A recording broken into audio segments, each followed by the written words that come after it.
by the mercy of Guru and other devotees, we are serving in school. Okay, Hare Krishna. So you continue. Jayo Jayo Sri Chaitanya Jayo Nityananda Jaya Advaita Chandra Jayo Gaura Bhakta Vrinda Jayo Jayo Sri Chaitanya Jayo Nityananda Jaya Advaita Chandra Jayo Gaura Bhakta Vrinda Jayo Jayo Sri Chaitanya Jayo Nityananda Jaya Advaita Chandra Jayo Gaura Bhakta Vrinda. Hare Krishna. So we are continuing from text 24, but since text 20 to 23 to 33 is on the same theme of Chaitanya Mahaprabhu explaining the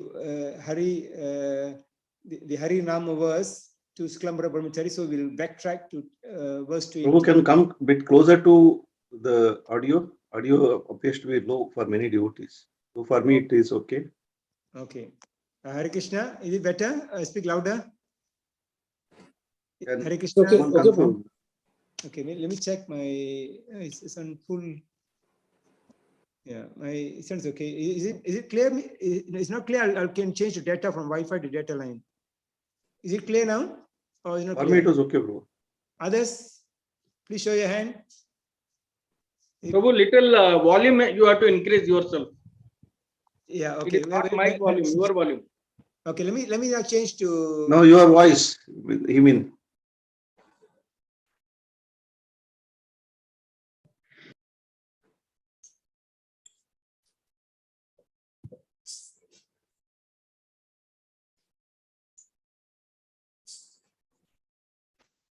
I think disconnected. Okay. Yeah, Hare Krishna, bro, can you hear me now? Is better? Okay, so I've changed to data line now from Wi-Fi. Hare Krishna. Okay, so we're supposed to start from verse 24 today. However, verse 20 to 33 is on the same theme of Chaitanya Mahaprabhu explaining the Harinama verse to Suklambara Brahmachari. So we go back to text 20. Tabe Suklambarera Kaila Tandula Bhakshana Harinama Slokera Kaila Artha Vivarana. After the translation, after this incident, the Lord ate raw rice given by Suklambara Brahmachari and explained very elaborately the import of the Harinama sloka mentioned in Brihad Naradya Purana. Right? So the Lord just took the bag, snatched the bag from Suklambara Brahmachari, ate, and then he gave special mercy to him. Text 21. Harinama, Harinama, Harinama. Harinamaiva kevalam kalau nastaiva gatiranyata. In this age of Kali, there's no other means of self-realization than chanting the holy name of the Lord. Okay, so this is a very important verse for all devotees. We have heard this many times, that there's no other way, and no other way in Kali Yuga. Mentioned 3 times. This is the age of Kali. Okay? Previous ages, maybe it's possible, but in the age of Kali, there's no other way. Mentioned 3 times, very strongly mentioned. Right? This is mentioned in Brihad Naradya Purana. The next verse, text 22. Kali Kali Nama Rupe Krishna Avatara Nama Haite Haya Sarva Jagat Nistara. In this age of Kali, the holy name of the Lord, the Hare Krishna Maha Mantra, is the incarnation of Lord Krishna. Simply by chanting the holy name, one associates with the Lord directly. Anyone who does this is certainly delivered. Of course, we can see the power of this from ISKCON, right? ISKCON is very strong today, right? Very strong, is spreading all over the world because of the mercy of Chaitanya Mahaprabhu and the power of Harinama. Right? Harinama is the most powerful, and it's mentioned by I think Rupa Goswami, somebody mentioned 99 marks is given for chanting. Right? Only 1 mark for everything else. It means what? Everything, deity worship, going to Dham, and everything else, only 1 mark. Right? 99 marks is given to japa or chanting the holy name of the Lord. Right? So it's so important that we cannot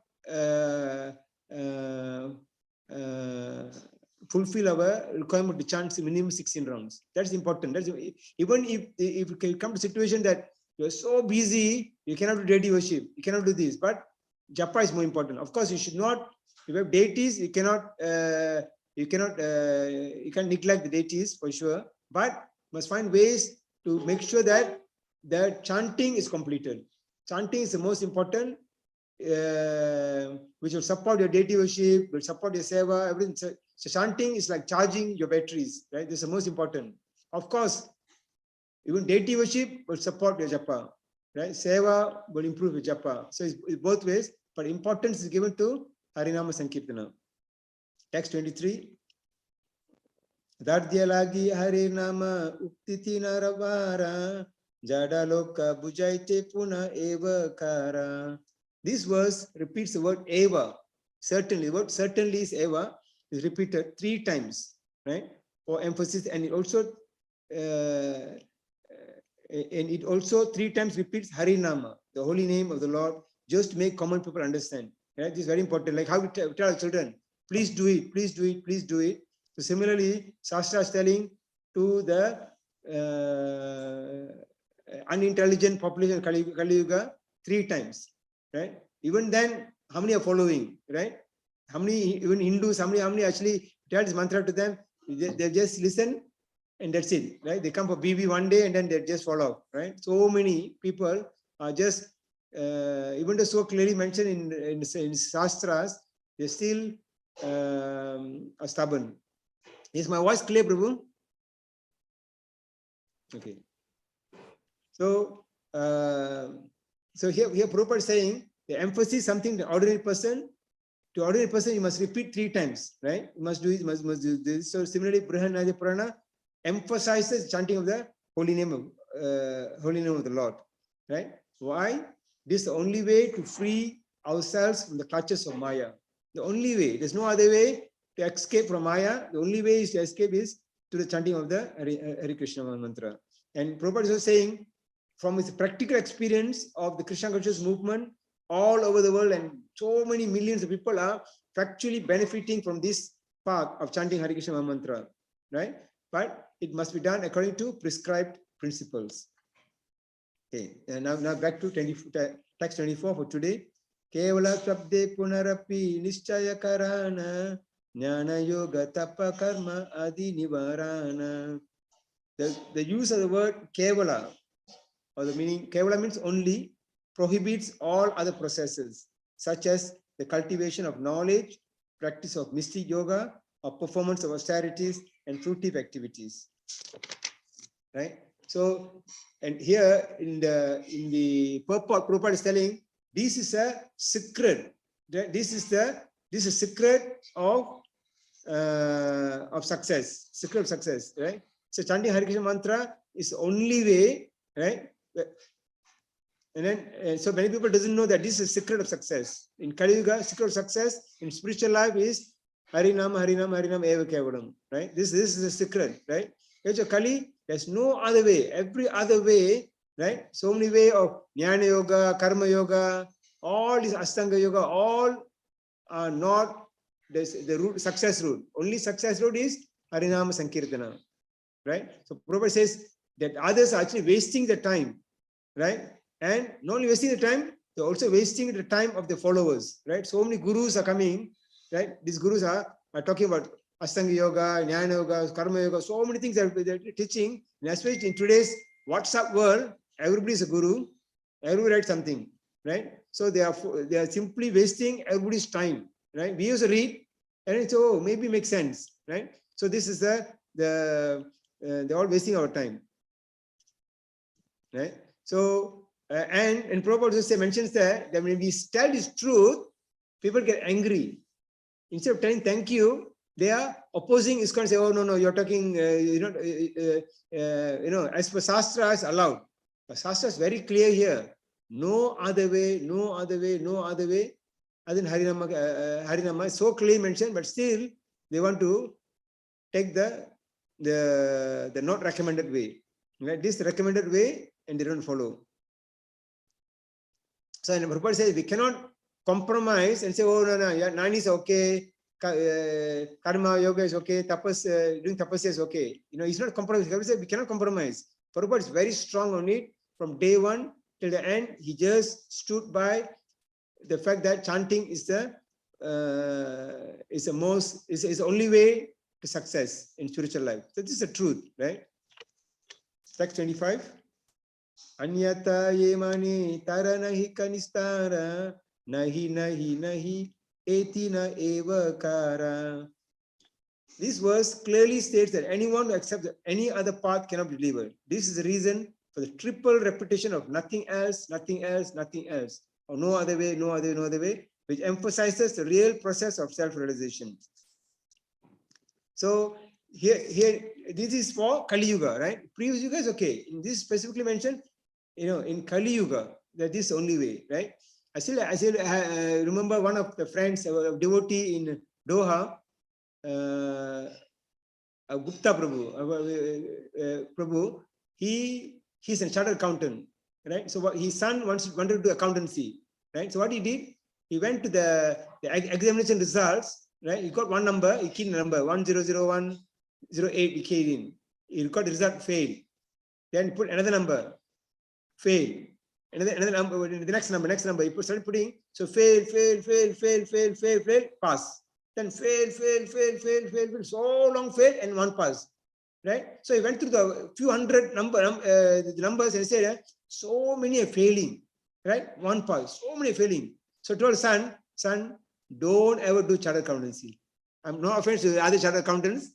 It's a very it's a very difficult exam, very difficult pass. So all glories to the chartered accountants who are here. So of course, CMA also very difficult to pass Indian exams. So what he did, told his son, don't do this exam, go and do ACCA. The son completed ACCA, which is world renowned also. Within 2 years or 3 years, he finished exam. 2 very straight passes, all he had, right? Now he's working for Qatar Central Bank or something he's working now.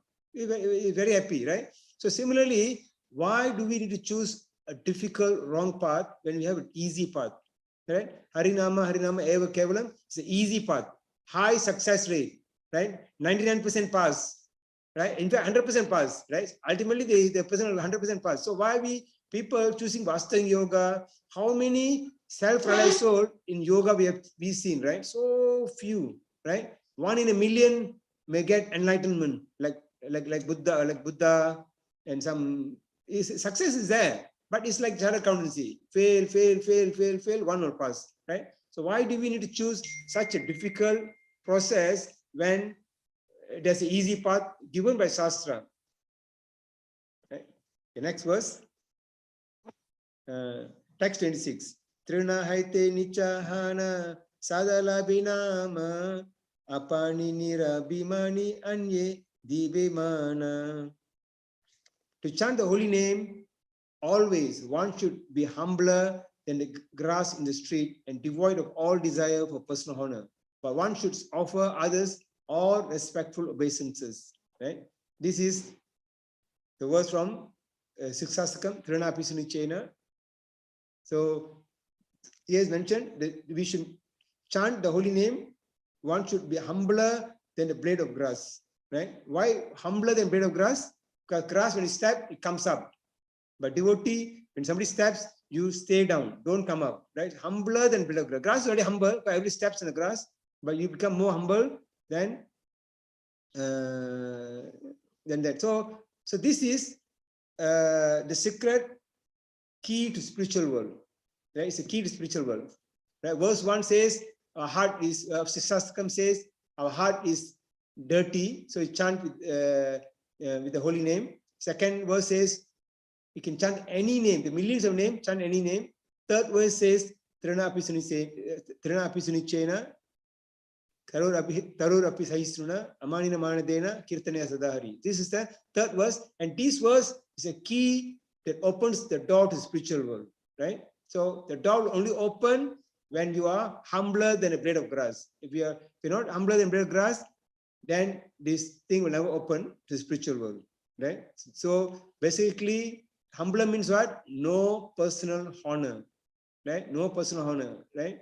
If we, whatever we do happens in spiritual life, whatever, we will have to accept as Lord's mercy, right? If good comes, let it be. If bad name comes, let it be, right? We just to uh, just serve the Lord, right?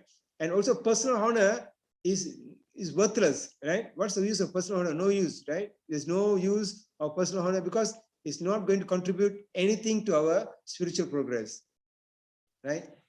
So this is 100% the truth. Why? Because we are nothing. We are actually zeros, right? As jivas, we are actually zero if we don't have Krishna, right? Even Arjuna, he had so successful, right? When what happened when he brought all the queens from Dwaraka to Hastinapur? What happened to them? He could not even fight with the peasants, the farmers, you know, the dacoits who came and kidnapped the wives of Krishna. He could not even fight them, right? He couldn't. So he lost. His Gandiva bow was just falling out. No, he's just touching the body of the farmers and couldn't do anything. He could not do fight anything without Krishna. That is the situation with us. Of course, in this story, the dacoits were Krishna. It's mentioned that Krishna is incarnate as the dacoits and fought Arjuna. No one else can kidnap the wives except Krishna, right? So that's also mentioned.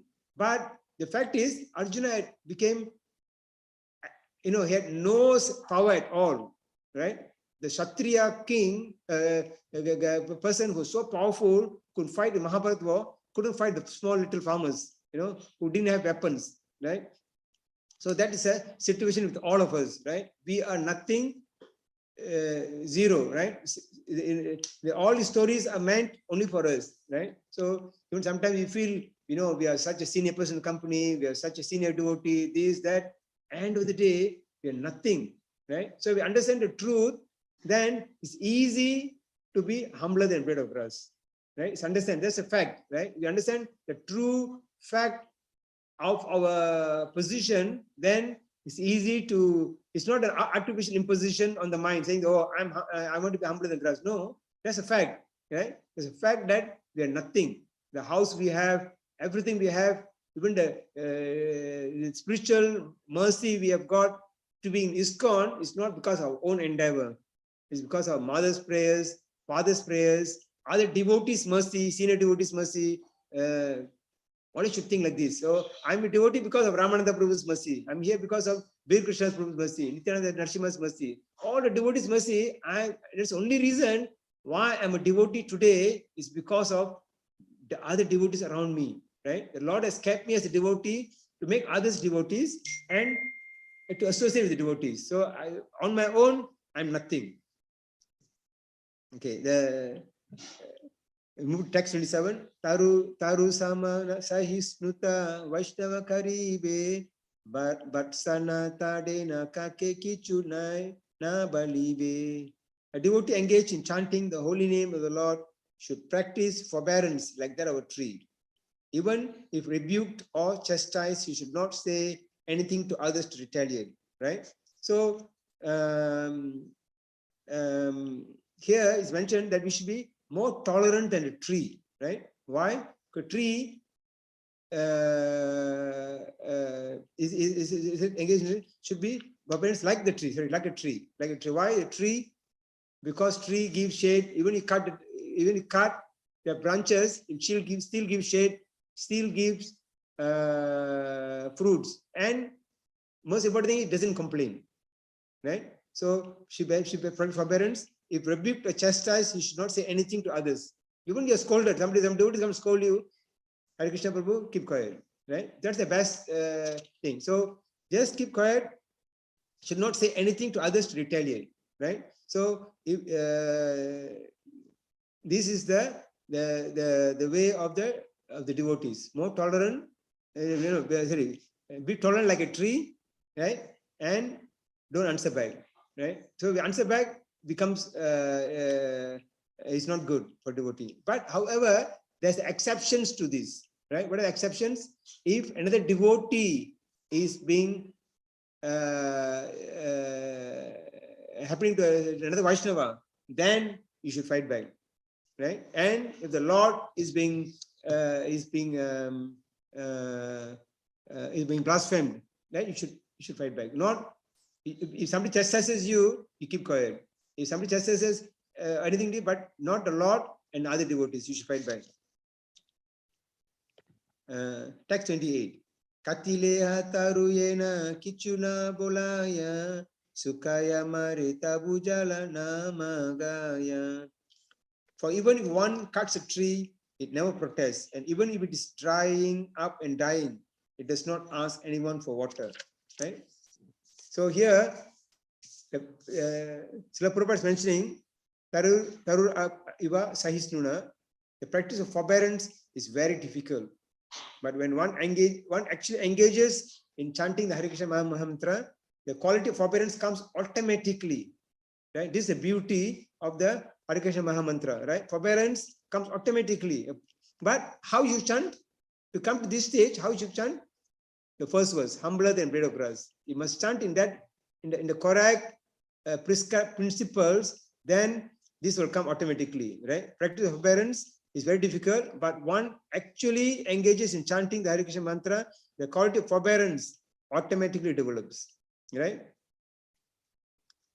So Prabhupada saying a person advanced in spiritual consciousness through chanting of Hare Krishna mantra, he did not practice to develop it separately, right? For devotee develops all good qualities simply by chanting Hare Krishna mantra regularly, right? It comes automatically. So if this forbearance does not come, right?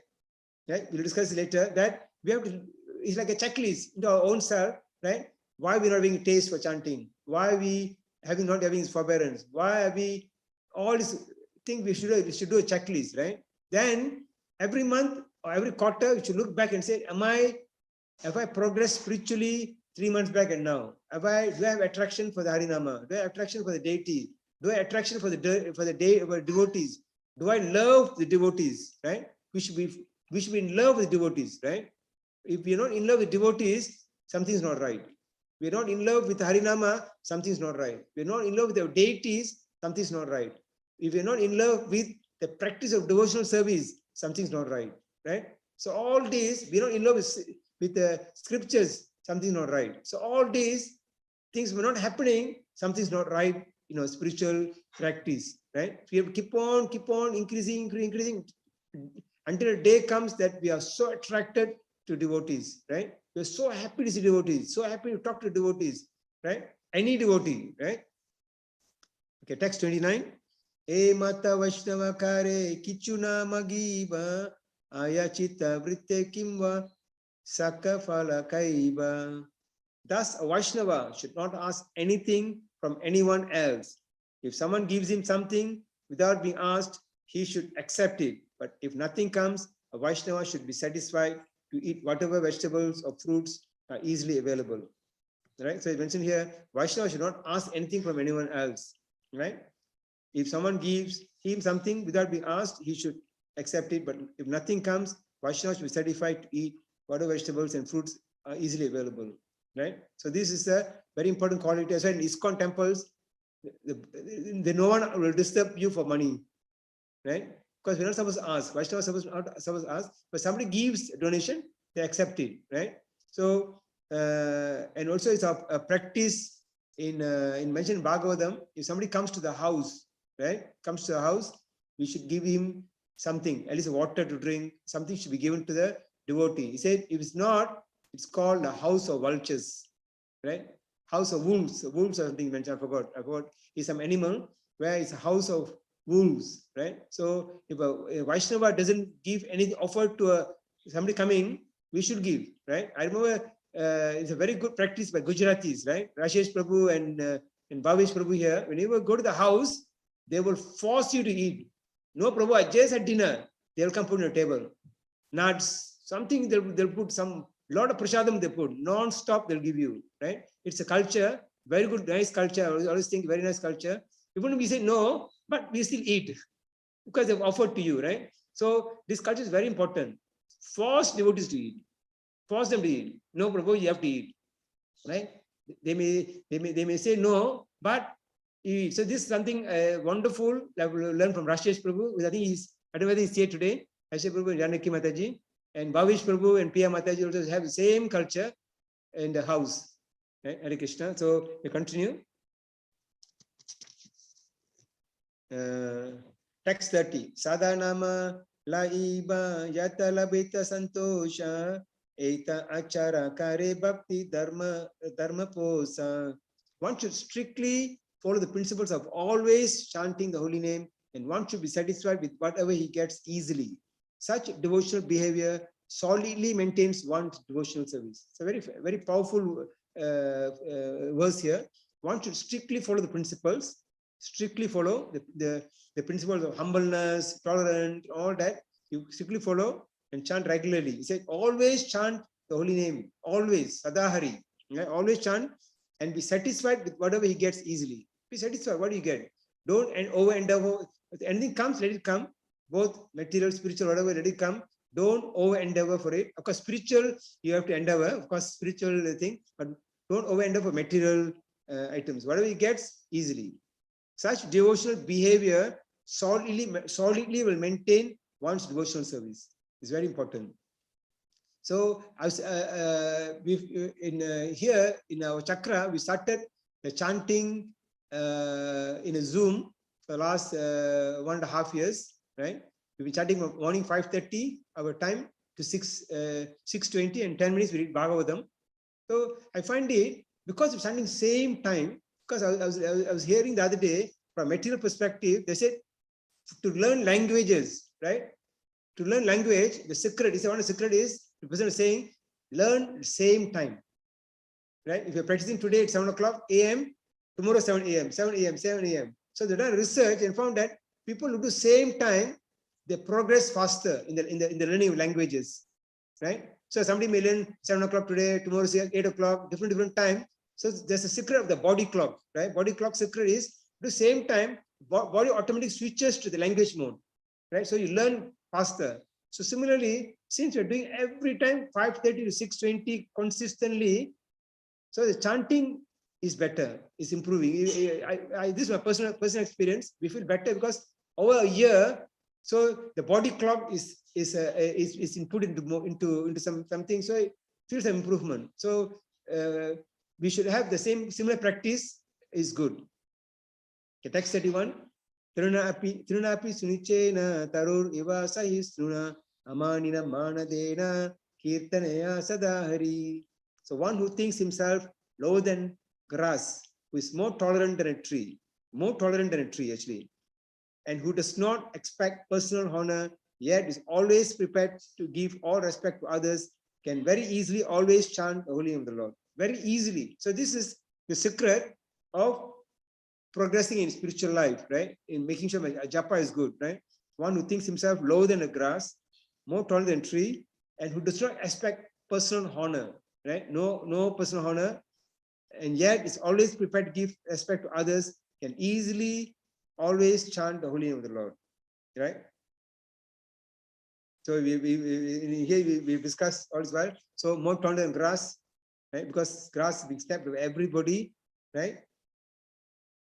So here Prabhupada is mentioning this example indicates that even a spiritual master or leader should not be proud of his position, being always humbler than ordinary common man. The spiritual master is actually worshipping the feet of the disciples, right? Because as a Vaishnava, he also pays obeisances, right?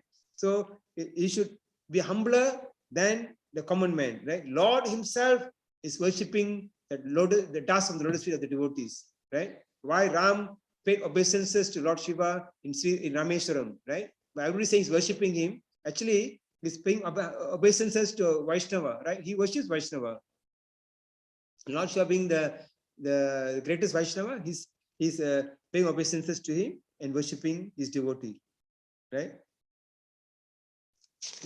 Text 33 says, Urdhva bahukari kahun suna sarvaloka Nama sutre ganti para kante esloka. Raising my hands, I declare, everyone please hear me. String this verse on the thread of the holy name and wear it on your neck for continuous remembrance. Right? It says, raising my hands, I declare, everyone please hear me. string this verse on the thread of the holy name and wear it on your neck for continuous remembrance. So here, Prabhupada mentioned here, right? In the beginning, one may commit offenses, right? It is called Nama Bhasha and Nama Aparada. In this stage, right? If somebody is on the stage of Nama Bhasha and Nama Aparada, it's mentioned there's no possibility of achieving perfect love of Krishna, right? But even though chanting Mahamantra, you cannot get that perfect love as long as the Nama Bhasha stage and Nama Aparada stage, right? Therefore, one should chant according to the principles of Trina Api Sunichena, Tarur Api Sahisruna. One should note, yeah. So should continue chant in this mood, right? And always it says that we should note that the chanting involves the activities of upper and lower lips as well as tongue. So all three must be engaged in chanting distinctly pronounced and be heard, right? So we should just someone said, Prabhupada, how we should chant Hare Krishna? Should we imagine things? You know, he said, no. Just no need to imagine all that. Just throw it away. Just listen. Only hearing, right? You don't need to imagine that you're sitting here, sitting there. You know, thing not required, right? Imagining something, right?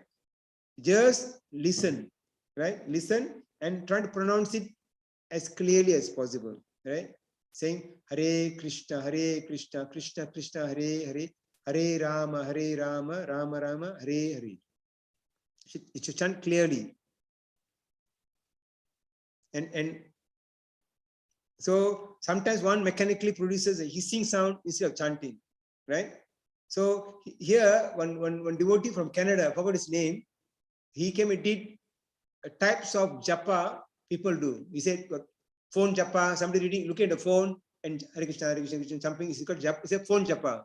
Somebody is sleeping and doing like this, he's falling down. He gave all different names because he was sleeping like Hare Krishna, Hare Krishna.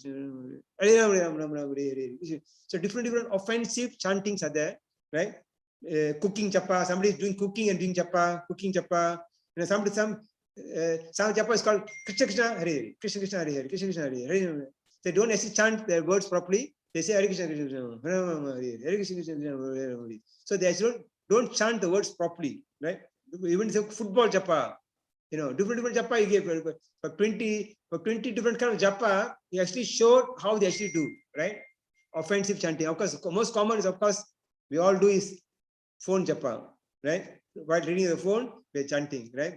There's many devotees are doing this. So should avoid all these offensive kind of chantings as far not as far as possible, by all means. Okay, text 33. Prabhu Aknaya Kare E Sloka Acharana Avasya Pai Beta Besri Krishna Charana. One must strictly follow the principles given by Lord Chaitanya Mahaprabhu in this verse. If one simply follows in the footsteps of Lord Chaitanya and the Goswamis, certainly he will achieve the ultimate goal of life, the lotus feet of Sri Krishna. Right? So this is the ultimate goal of life. So I'm sure we all are familiar with the goal of life.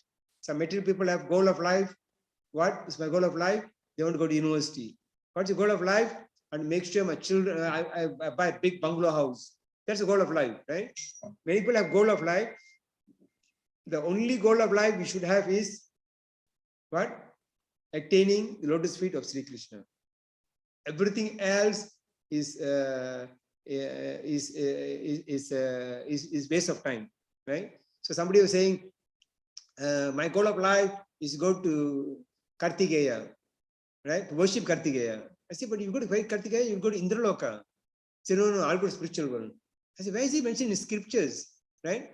You're saying, but where is he mentioned? Can you show me where he says you'll go to spiritual world? First of all, people may understand between material world and spiritual world. Only then you understand. For them is going to Indraloka means spiritual world, right? For a lot of them, they're going to Indraloka only. And I said, do you know that Indraloka also got Janma, Mrityu, Jara, Vyadi, right? This there, right? They have this, they have Janma and Mrityu is there, right? Janma, Mrityu is there in Indraloka. So if people still will die, so what's the point, right? It's like, so like one devotee was saying, if you want to go from here to Alcor, which is within this land, right? You can go by car, you can go by bus, you can go by lorry, and you can walk, or cycles you can go. Many paths are there to Alcor. But if you want to go from here to Australia, right? If you say, no, I want to go by bicycle, I want to go by car. No, it's not possible, right? So we can go to Indraloka, you can go use the path of Kartikeya or Ganesha. But you want to go to spiritual world, only Katha. There's no other way. Only ISKCON, right? You have to take, there's no other way, no other way. only Katha, only flies directly. You may take Malaysian Airlines, but stop in Kuala Lumpur. You might get diverted. No, you go to Indraloka, and the Apsaras will come and attract you there, finish. Kalas, another million years. Right? Nice campaigning for Katha, Prabhu. But if you're based in Oman Airways, Oman Air. So we should chant the holy name strictly by the principles given by Chaitanya Mahaprabhu. But important thing is following all this, and then a few things also need to be followed. Right? We should not do any Vaishnava aparat. We should not do any Nama aparat. Should not do any Seva aparat and Jiva aparat. Right? To any Jivas, right? Any Jivas, no aparat, any Jivas, no offense to the Lord's name, no offense to the deity, no offense to the Vaishnavas, right? So this Vaishnava aparat is the most dangerous. More dangerous in Nama aparat, no offense in deity aparat. Vaishnava aparat is the most dangerous. So it's so risky, right? Sometimes we have no choice but to offend some devotees. But just ask for forgiveness, right? Sometimes if you're a leader in an organization, it's no choice. Like I'm in charge of Suraksha here, right? When there's waiting outside the gate, somebody comes with the dhoti, I have to offend them, right? No other choice. I've asked the question many times to Maharajas. So I'm in charge of Suraksha, I have to offend people. He said, Naman, it's okay, acceptable, right? That kind of, even the aparat in a way, but it's acceptable because you're doing it as a duty, right? But don't use that excuse to offend Vaishnavas, and say nicely, right? We should say nicely, sweetly. You can tell them, Prabhu, I hope you don't mind. I fall at your feet, but please don't do this, Prabhu, right? So they also will feel, oh, okay, Prabhu is humbly asking me, right? Not arrogantly, Prabhu, I'm just Suraksha, Prabhu. This is bad, not good. You should not say like that. Say humbly. You have to be humble first, right? And then we should say, and so many devotees have said so many things nicely, we don't feel offended at all, right? So we as devotees need to be very careful in the way we tell them. We cannot be blunt, right? We have to be diplomatic, right? And the other thing is, in this respect, is the Bhaktivinoda Maharaj has given a checklist for sadhana, right? I remember Ramananda Prabhu had introduced sadhana checklist many years back, right?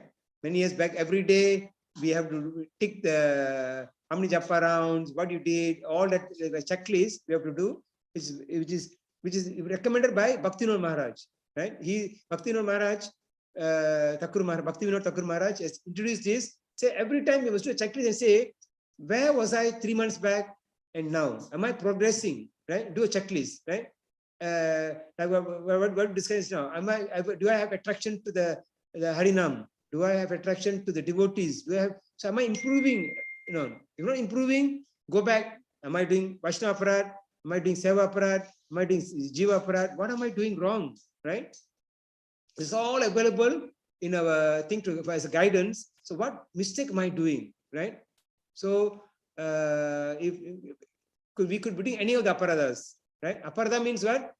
Aparada, right? Against Radharani, right? So many times devotees are falling out of seva. So many senior devotees, they're falling out of seva. Radharani removes them. When you do aparat, like Vaishnava, Radharani takes you out. Huh? Radharani takes you out of seva, right? So many times. So I remember one devotee in Malaysia, such a wonderful devotee. Brahman initiated and got Brahmanical qualities. He fell out of seva. Asked him one day, talking. I like his company because such a wonderful devotee, but fell out of seva, right? No more in full time, is on his own. So I was talking to him, and he said, oh, his Maharaj came that day, I questioned him. I gave him nicely. I said, oh my God, that is the most dangerous thing, right? Such a wonderful devotee, but unknowingly they're doing apparats. So we have to be very, very, very careful of Vaishnava apparats. Hare Krishna. So we'll go to the next verse. It's the next theme, right? Next 20 to 33 was Lord speaking about the glories of Harinama.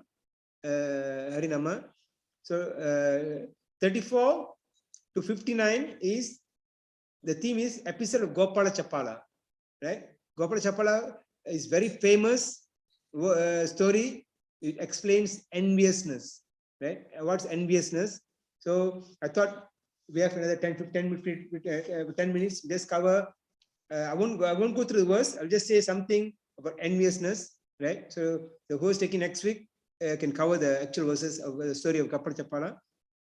So here is mentioned, enviousness is a fatal disease, right? Maharaj is saying it's a fatal disease, right? It can destroy everything. Enviousness will destroy everything. Like Dhritarashtra was envious, right? Because enviousness, it destroyed the whole Kuru dynasty, right? The whole Kuru dynasty was destroyed by one single person's enviousness, right? It's so dangerous. And he, out of him, he created another person, his children's. Duryodhana was another person who was so envious, right? When Duryodhana went to Hastinapur, right? When he saw the beautiful palace there, Indraprastha. When he went Indraprastha, he saw the beauty of Indraprastha. He came back and told the father, there's such wonderful palace they have. Dhritarashtra tell him, son, you have such a big kingdom. You have such a nice place. Why are you going for that? Right? He said, no, dad, my body is burning. Dhritarashtra is telling, Duryodhana is telling, my body is burning. Can you imagine the extent of this enviousness, right? Enviousness, Prabhupada is saying, it can burn the person, he says, right? It's mentioned here, it will burn the person, right? In the next verse, right? Almost burned to ashes. The non-believers burned to ashes and died of envy. So enviousness is so dangerous, right? And even after the war started, he's asking Sanjay, what did they do? Right? You know why? He's so much of enviousness, right? He wants to win, to kill the Pandus, the children of Pandus, right? He asking enviousness, said, Dharma Kshetre, Kuru Kshetre. Well, the Dharma Kshetre, they change their mind. He's worried. Prabhupada is mentioning is that's the extent of enviousness, right? So the material world is like this. Material world is nature, material world is politics, enviousness, right? This is the nature of the material world, right? Even in the heavenly planet, this is the politics and enviousness is in the material world. And Prabhupada says, even animal kingdom is politics. Prabhupada is mentioning the purport, right? He's saying, even animal kingdom, in one of the lectures, Prabhupada is telling, animal kingdom also has politics, right? So he says in the spiritual world, no enviousness, no politics, no diplomacy, right? In material world, diplomacy, you must be diplomatic, right? Spiritual world, no need. Everybody is humble devotees. No need to be, it's like a brother, sisters, right? So no diplomacy required, no enviousness and no politics, right? So it's opposite of the material world.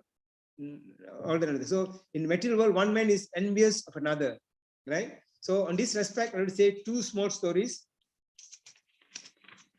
So one story was in a huge quarry, right? There's a lot of rocks and stones, right? There's a sculptor who is carving the deity, the sculpture of a deity of the Lord. Vishnu deity is carving, right? From marble. He chose a marble stone, he's carving, right? While he's carving, the granite stone and sandstone also there, different grades of granite stones were there, and they were talking to each other. So the sandstone said, look, the marble is so lucky, right? He's been chosen by sculptor, he's giving so much attention to the marble, whereas we are such, we are being, we're not giving attention, we're so unlucky. And granite says, yeah, true. What you say is 100% true. I'm also very jealous. I'm also very jealous of the marble, right? We only use for pavement and stone on the floor. They use us. While this discussion is going on, the sculptor heard this discussion, right? So he said, actually, it's a granite and sandstone.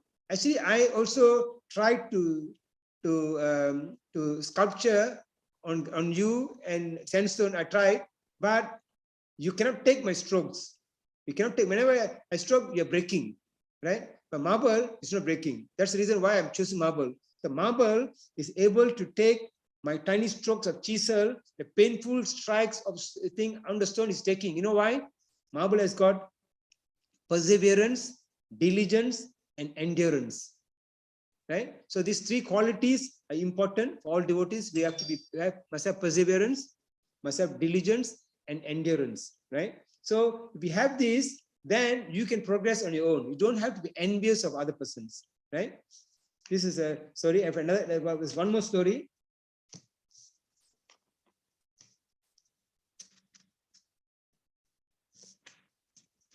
Yeah. So in this story is a story of a poor man. Right? The poor man was very poor. He didn't have much food to eat. Right? So very sadly, one day he was walking. He went to the forest. He said, "Don't know what to do." He sat under a tree. Right? Sat under the tree, and the tree is thinking what to do and all that. Suddenly, a spirit appeared. A spirit told him, "I can see that you're very poor.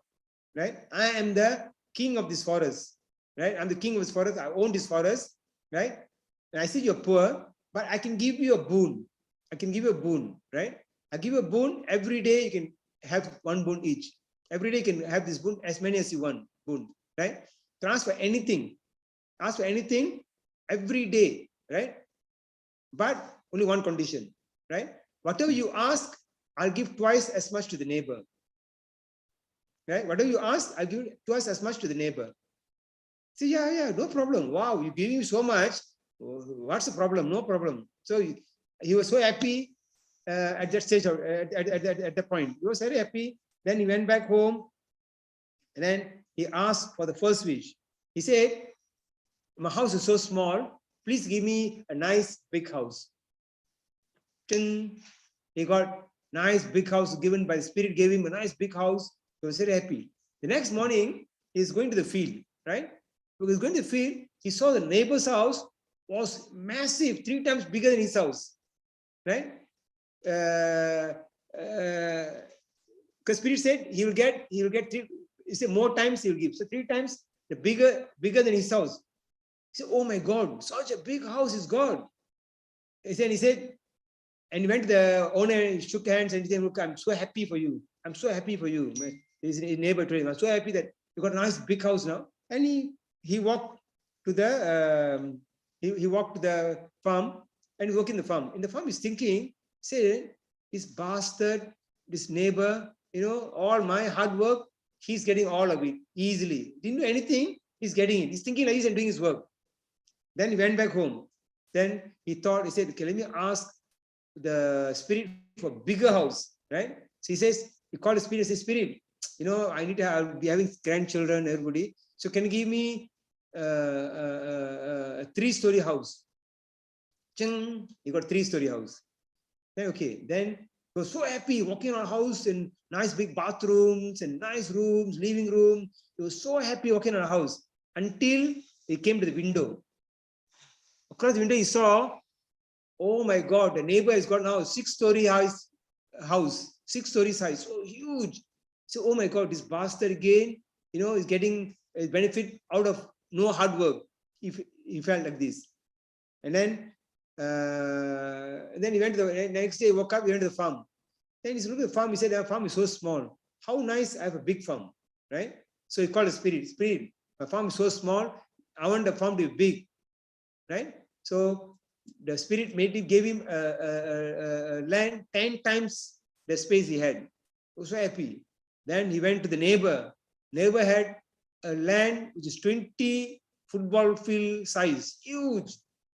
And that point of time, he had enviousness creep into him. Enviousness came to him, right?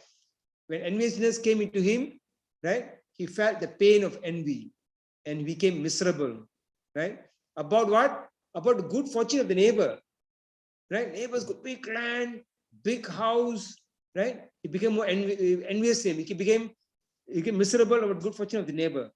So he's thinking about it, said, I need to put an end to this thing now. He's so I'm not so happy, I'm not happy now. Right? So he was thinking for one whole week, he was thinking, finally got idea, right? Went to spirit, called a spirit, I'm going to ask you an unusual boon, right? He said, what's the boon? Please remove my one eyes. Right? So spirit is surprised, why? No, remove one eyes. He said, don't ask why. So one eye is gone. Right? Happily ran to the neighbor to see the neighbor. Right? He saw the neighbor lost 2 eyes. Because double, he lost whatever he gave, he got 2 eyes. He was so blissful and happy. This is called enviousness. Enviousness is that they are so envious that they become happy to see other people suffer. That's enviousness, right? So, so the root cause of why we are envious, right? We were all envious of Krishna, right? Every human, every body, every jiva in the material world came here because of enviousness, except the Nitya Siddhas like Prabhupada. They came to save us, right? Everybody else is here is because of enviousness, right? Of Krishna. You see, Krishna enjoying. Wow, he's enjoying. I'm envious of that, right? He's got big fortune. He's like a king, enjoying everything, right?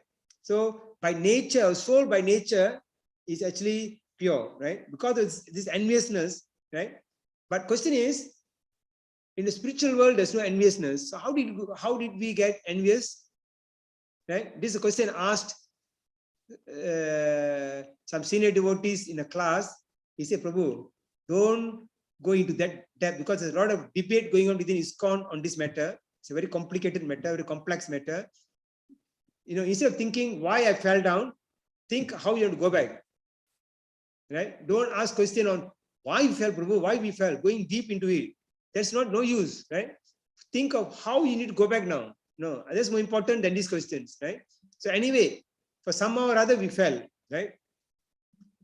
When we are placed in this material body, right? The soul is pure, right? We fell in this material body. That's where you are related to this body, and we want to enjoy. Because something in relation to the body, we want the masters, I want to be the enjoyer. That thing comes. Right? And Prabhupada is telling, ISKCON is not for persons who are envious. Right? ISKCON is not for envious. In fact, he says ISKCON is a movement to train people not to be envious. Right? So he says ISKCON is a scientific movement, right? To cure this terrible disease of enviousness. This terrible disease. Why terrible disease? Enviousness can create to other health problems. People are so envious, health is affected, right? So it's a terrible disease, right? So here, this Chaitanya Mahaprabhu is giving 3 steps to cure this enviousness, right? 3 steps. What 3 steps? He said, chant with all your heart, right? Purify yourself. Number 2, serve others who are on the same path, who are in devotional service, serve them, serve devotees, right? Like be a servant to them, right? You're nobody, you're a servant to them. And third one, think of the welfare of others and do good to them, right? So these are the 3 pillars of ISKCON, right?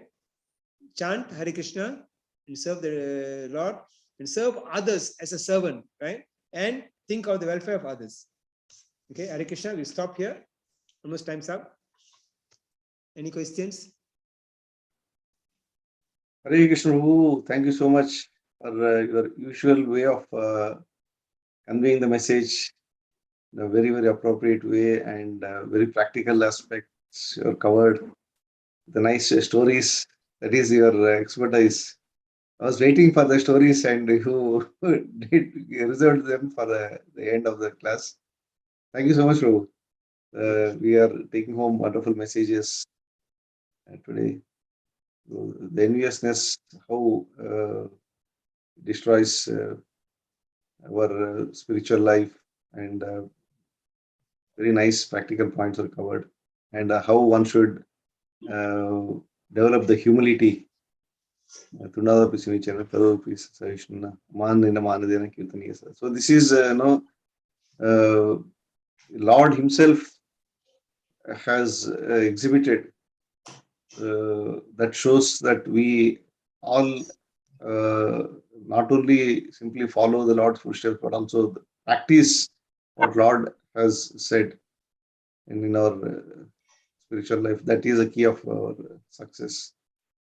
Thank you so much, Prabhu. And we have someone raise hands. Keshav, is it Dinesh Prabhu or Keshav? Yeah, Janidri Prabhu, Hare Krishna. Yeah. Hare Krishna Prabhuji, Radhapati Prabhu, Hare Krishna. Thank you so much for nice class, Prabhu. Prabhu, you can start your video. Yeah, Prabhu, actually I'm driving. Okay, Prabhu. No. Okay. No, No, Prabhu, it's okay. actually I just want to check, like you mentioned that we need to be simple in devotional service.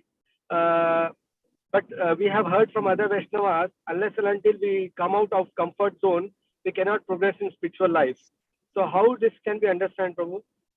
Sorry, I didn't get a question. The first part I didn't get. No. You mentioned that that we need to be simple in our devotional service. What is sinful? Then, like we should not be like hard, like Simple. CA, fail.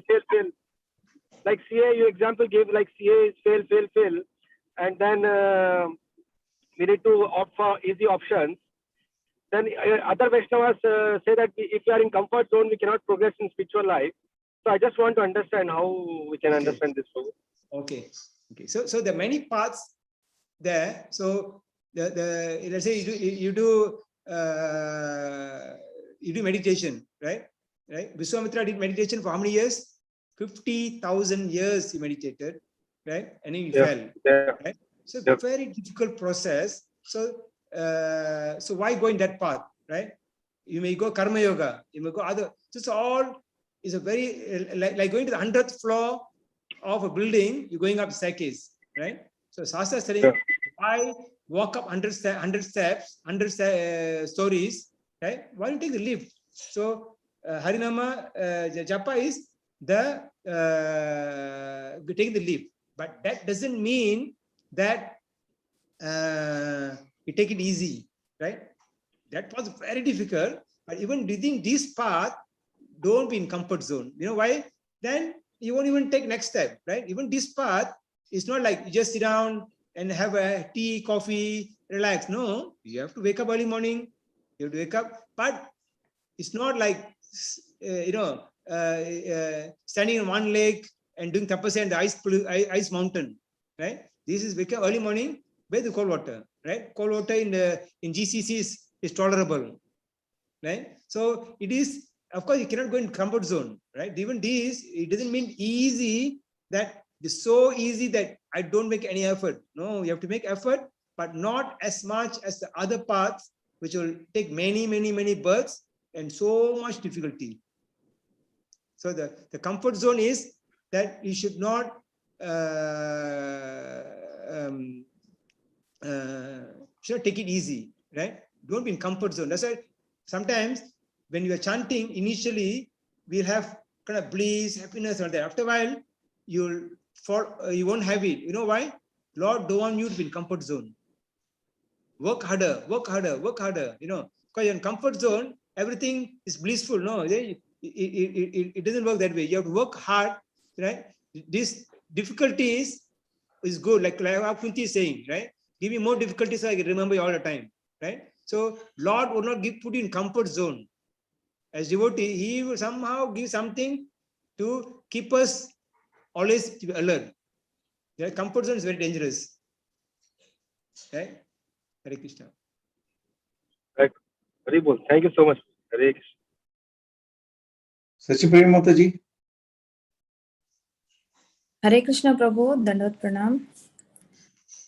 Prabhu, my question is, if you see in verse number 1.17.32, Prabhu, Prabhupada mentioned that in Nama Bhasa and Nama Parada, there is no possibility of achieving perfect love of Krishna. Okay, so coming to Nama Bhasa, Prabhu, so in Antilila, there will be a conversation between Chaitanya Mahaprabhu and Haridas Thakur.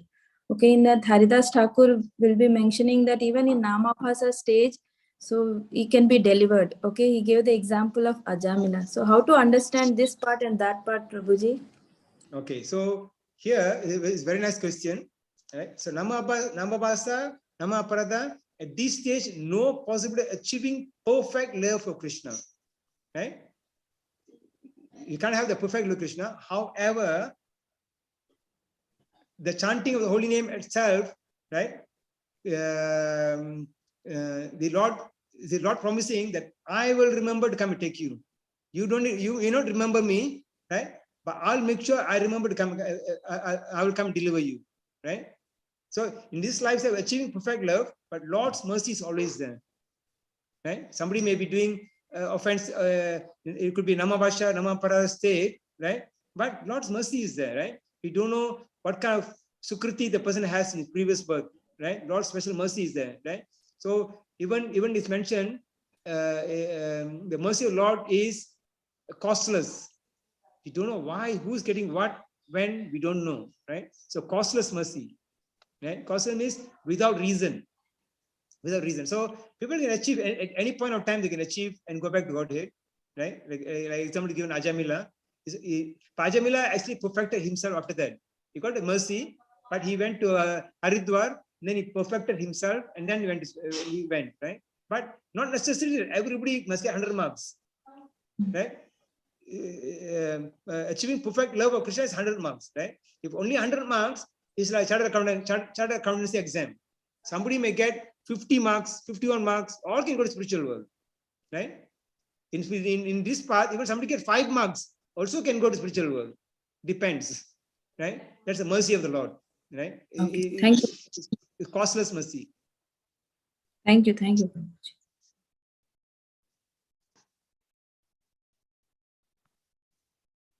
Prabhu.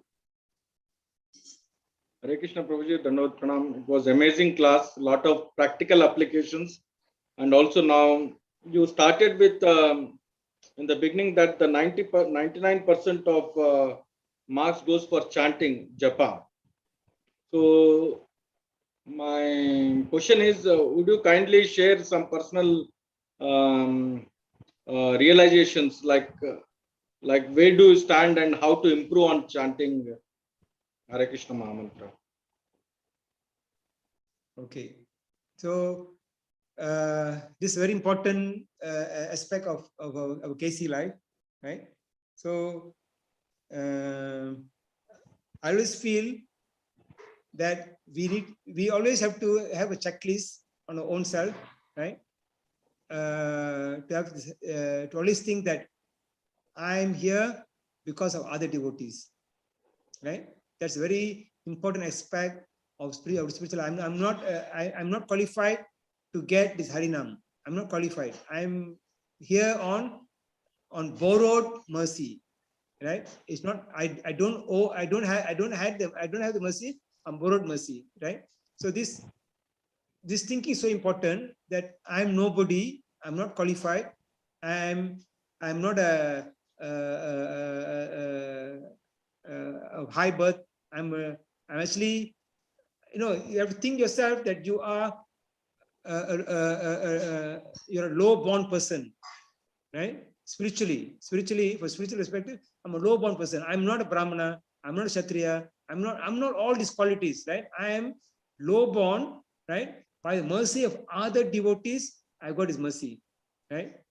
So you have to chant in that mood, right? Then, of course, it comes to humbler the blade of grass, more toleratory. So you have to think, I'm not qualified. I'm not qualified. I'm not qualified, right?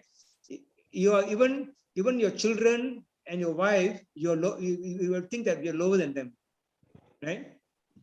Like my wife is a great devotee. My children are a great devotee. Not that I am, a bigger devotee. No, I am a worse devotee, right? I'm a worse devotee. They are better devotee than me, right? And look at all the good qualities they have, right? Their perseverance, their this, all that. Look at the qualities and appreciate that they're better than you, right? And so that way you chant. Of course, also chanting same time every day is a very important thing I learned. Chant every day same time, right? And chant in association of devotees, I always try to organize 6 hours chanting, 3 hours chanting together. So important because COVID-19, what I realized is a lot of devotees' battery became weak. I don't know. I don't know in Oman, in the whole of Doha, I spoke to a few leaders here. I spoke to Anil Prabhu and all that. They said a lot of devotees actually having battery weak. You know why? No association of devotees. In Zoom, we're not actually seeing each other. We have to come into our auras, right? Into our and he said very important to touch devotees, Vaishnavas, men, Prabhus should touch Prabhus, Mataji, you touch each other, you should hug each other, right? But the Vaishnava etiquette is when you see a Prabhu, pay our obeisance and hug the devotee. Hug the Vaishnava, right? We have to hug and you get the mercy. Your chanting will improve significantly if we do this. Very important. Touch the devotee. When you see a devotee, hold his hand. Prabhu, how are you, Prabhu? Don't let him go. He will pull. Don't let him go. Hold it. Hold it and hold his hand. Very important. Touching devotees is very important. But of course, don't touch unnecessarily non-devotees. Opposite will happen. Right? Devotees touch. Right? Non-devotees keep the distance. Right? Let's say don't associate with others because all these unknowingly in association of the others can happen. So limit yourself to a need basis. Right? Need basis, come into association and keep away from them. And chant in the morning. As far as possible, chant in the morning. Evening chanting is not as good. So chanting in the morning is very powerful. At least 12 rounds, 8 rounds. Those cannot 4 rounds. You can do 8 rounds, fantastic. 12 rounds is fantastic. You can do 16 rounds, wonderful. Wonderful. Oh, here there is a small contradiction. You are saying that touch only devotees, don't touch non-devotees. So I am running behind, for example, I am running behind the devotees to touch, but they are running away because they think that I am not a devotee. So how to handle this situation? No, they're running away not because the devotees. Oh, Ramana Prabhu is a very senior devotee. I'm not qualified. They're scared. The devotees being humble, they feel they're fallen. Ramana Prabhu is coming. I'm not up to his mark. So that's why they're running away. Yeah, usually devotees are little scared of senior devotees. Right, little not scared, shy of senior devotees because in a way because of the humbleness, right, which is very good, but senior devotees don't let them go. Excellent answer. Ritesh Prabhu, your question is finished. Follow-up question is there, Prabhu. Do not over-endure for material things, endure for spiritual things. Would you kindly elaborate on this, Prabhuji? Okay, so we all know that it's mentioned in Nectar of Instruction. To over-endeavor for material is not good. Over-endeavor for money, I want a big house, I want this. Over-endeavoring. Endeavor. Don't over-endeavor. It means do your work, when it comes, let it come. You get a promotion, let it happen. Don't over-endeavor promotion. I know people are working like donkeys, right? Work morning until night, 7 o'clock, 8 o'clock, still in the office. Everybody's gone back, the colleagues, but they're working, right? There's so many like this, right? No need to work, right? Work extra half an hour, 45 minutes, 1 hour, come back home, right? Why are you working for so many extra hours for what, right? So don't sacrifice your valuable time for this over-endeavoring. Be a donkey, right? Come back, spend time for the Lord, right? At the same time, it doesn't mean that you come from office on time. No, work extra a little bit, show that you're working, and then come back home and for the devotional service. Don't over-endeavor. You say, oh, don't endeavor material. And for spiritual, endeavor as much as you want, right? You have to endeavor. It means I'm doing 8 rounds. Let me try 12 rounds tomorrow.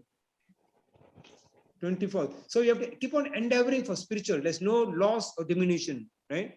This is worth it, right? As much time as you have, you should always endeavor, right? If somebody's sleeping for 8 hours, right? endeavor for 7 hours sleep, 6 hours sleep. Right? So we have spiritually, we have to endeavor. We have to get endeavor for spiritual, but not for material.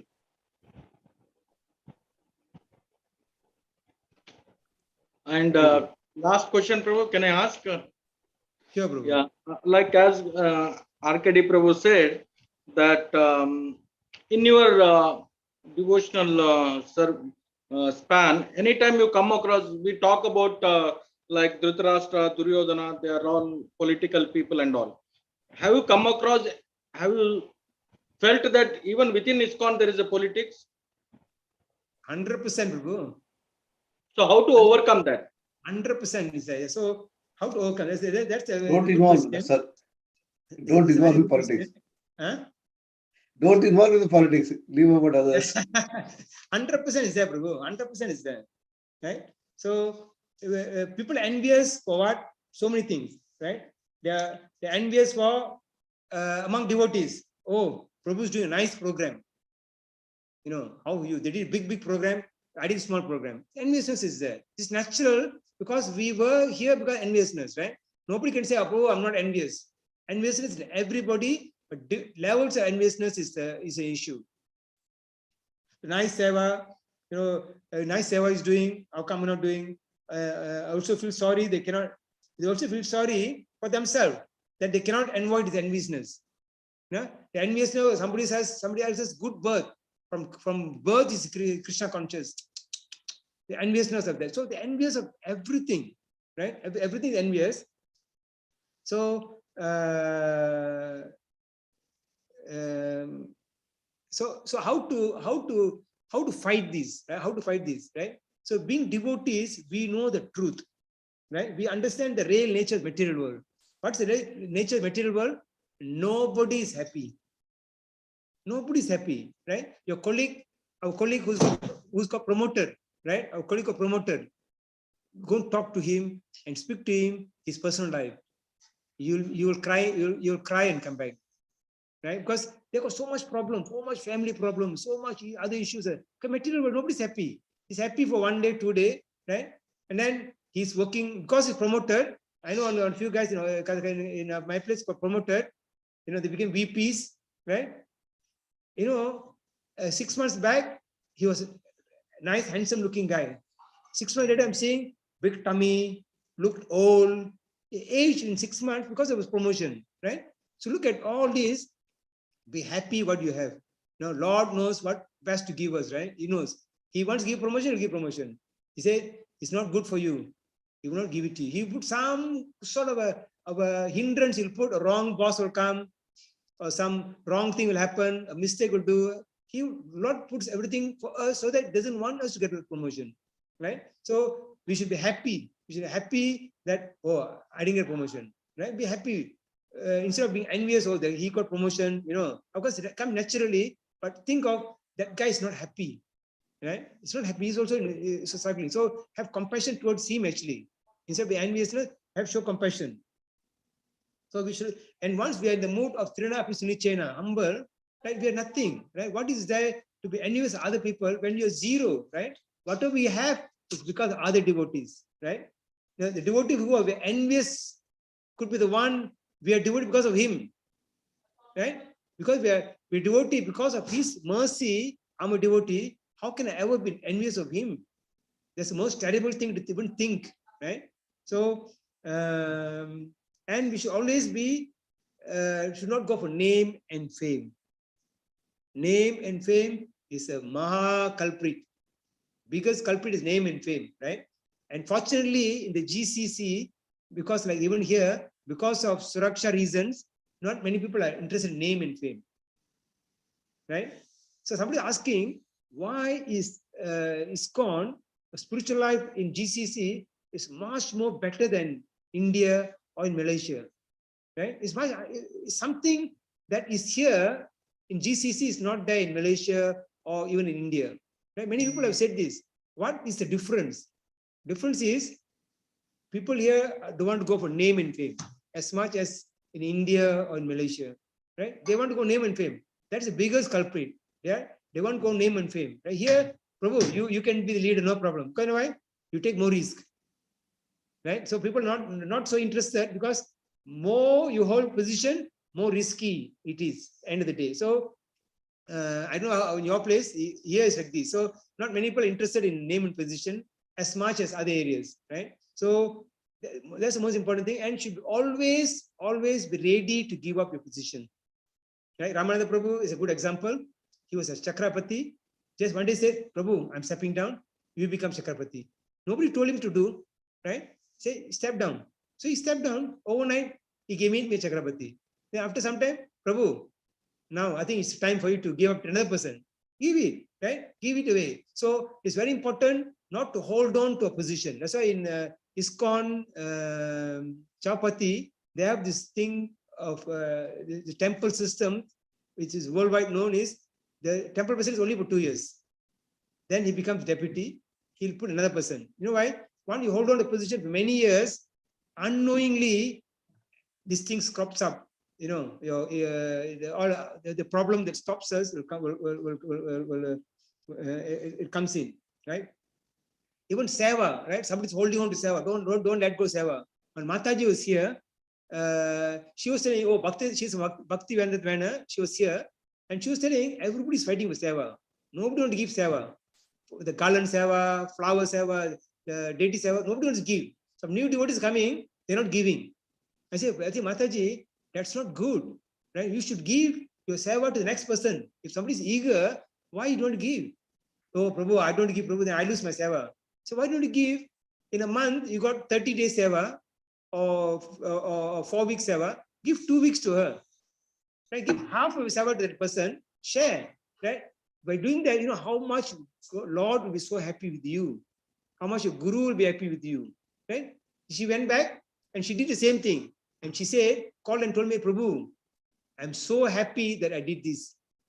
It gives me so much happiness to see the devotee, because otherwise the devotee will become envious, right? He looking at the person for seva, so the person will become envious. So give the seva, share your seva, right? Why you want to keep your seva to yourself and make others envious of you? Give the seva to others, and always remember that story we told, the Ramananda Guru story, the bus and the lightning, right? One person must come out. No story we spoke a few weeks back in the last class. I said the devotees are going in one bus, right? This story is very, very important. I always think of this story, right? This bus is going with devotees, and then there's a place they stop, and one person must come out of the bus. If not, everybody the bus will die, right? So one person must be sacrificed. So they ask one person to come out for lightning to strike the person, right? Lightning, instead of striking that person, lightning struck the bus. Everybody in the bus died, right? So the moral of the story is that one person who came out, because of that person's mercy, everybody survived, right? So in our bus of devotees, right, in our circle of devotees, one person is the one keeping that mercy, right? So we cannot be envious of any person, any person. That person. So you think of the story and we be humble. We will never be envious of any others, and always think that other person are more suffering than me.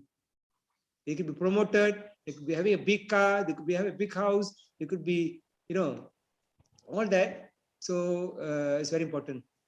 Hare Krishna.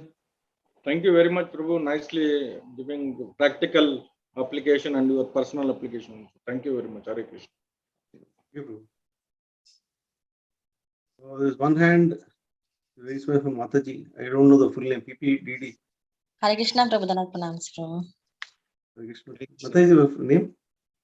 Premeshwari Batman Devi Dasi. Okay, Hare Krishna. Since the short form is given. Sorry. Okay. Now, Prabhu, just I want to share today's class is very, very wonderful, Prabhu. Thanks for Radhapati Krishnadas, Prabhu. And today I am going to take from this class that whatever you told, Trinatapi Sunichena, very humble to others. First start with our family, and but first we should feel that we are not devotee. With family, we should respect others also. Not for outside devotees. Even we should feel that we are in whom there are my son, my daughter. So I'm low from this. So, and this is very, very important thing. I'm going to implement this in my life first. And chanting, about you told about chanting and seva, to do seva. Because of this corona, we are forget. I think I forget to do seva because all in Zooms only going on classes and first, so that now only is coming online slowly. So, and thanks to my Shiksha Gurus, Shyam Sundar Gila Das Prabhu, Shivnath Ram Das Prabhu, all to give opportunity, and also Sangeetan Anand Gaur Das Prabhu and Rastan Gopal Das Prabhu. So very eagerly waiting to do seva for my Shiksha Gurus, all my Shiksha Gurus, and thanks to all Prabhu.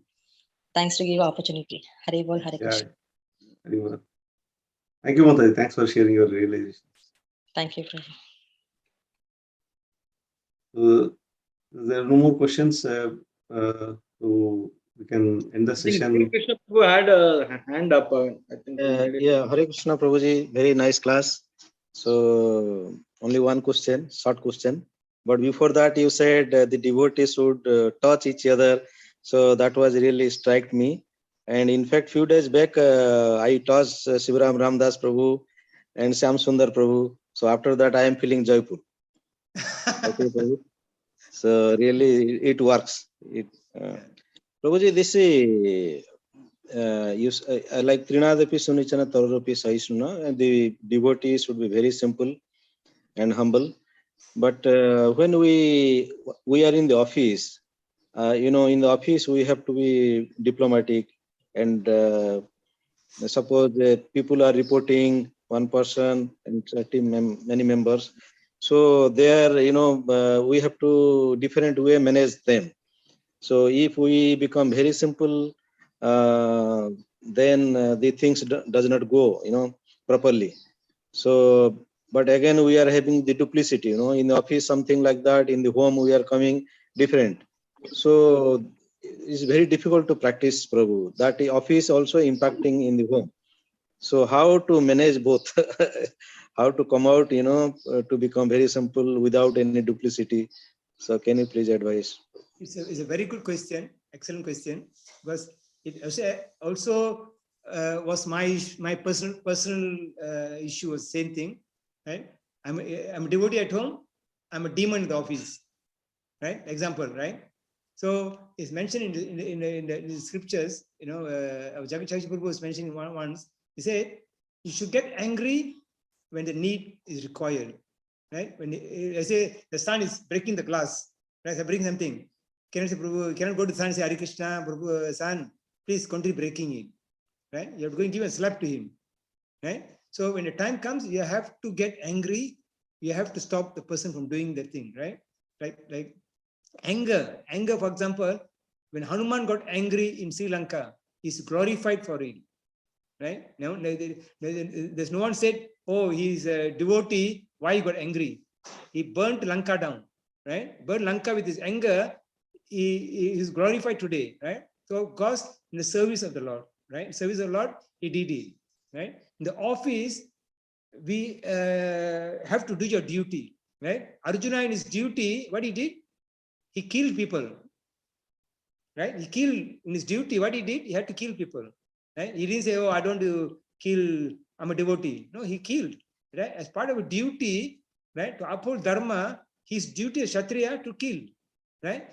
If you're a manager in the office, it's your duty as a manager to make sure the company's rules and regulations are complied. If somebody's coming late, you told the person you're coming late, I'll give warning letter, right? You have to be tough, right? You cannot be, say, I'm a devotee, I won't give, no, you go maximum, go as per rules and regulations of the company. At the same time, always remember this, that thing you're telling him is for the benefit of the person, right? No point scolding him, for mistake, as he did a mistake in his work, and you fire him, so much that he loses confidence, right? So you can scold a person to make him improve, or you can scold a person to first to feel good, right? I have fired him nicely, Prabhu, gave him nicely, they feel happy. So I've heard so many people telling, I gave him nicely, you know why? They feel so happy. So it shouldn't be a situation where you discipline the staff because you feel good. We should discipline the staff to make him better, right? So we have to do a duty. We have to be tough in office. You have to be tough in office. There's no other way, right? But always have restraint, right? Have restraint to yourself. If you are in the same position, how will you be, right? If you are in that position, always think, I'm in that position, I came late, right? Of course, I'm not. My boss comes tells me, well, please do not come late. You know, I'm telling you nicely now. Next time, I've got no choice, but I will take action on you. Tell nicely, politely, but be tough and firm, right? So that's being holding positions of senior positions in the job. We have to do a duty. Our duty is given to us. We have to do a duty properly, right? Hare Krishna. Thank you.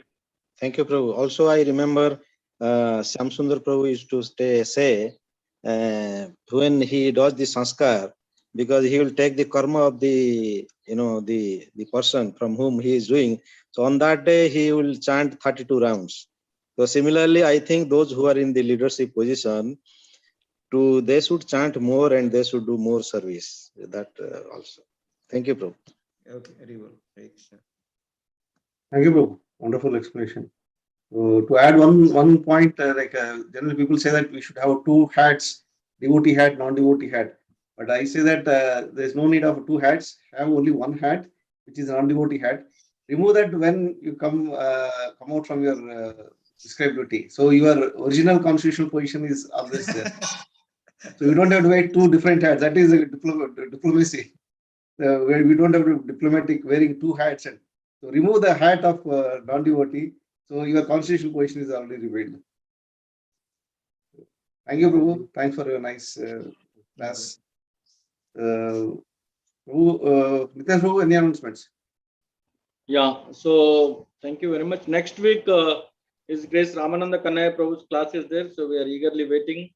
And Prabhuji, can you confirm you will be available for next week? Yes, Prabhu. Haribo.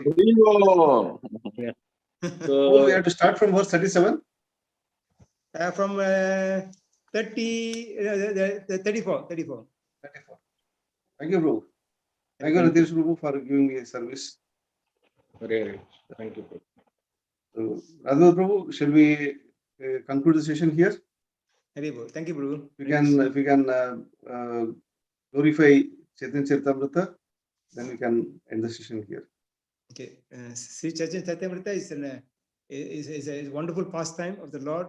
Mercy of the Lord is always guiding us in detail on how to progress. Even today's verses is such wonderful verses and practical for every one of us, right? So Chaitanya Charitamrta is so glorious, is full of Lord's pastimes and very detailed instruction for every one of us, right? Every one of us will find different answers for our spiritual life, problems in spiritual life. Hare Krishna.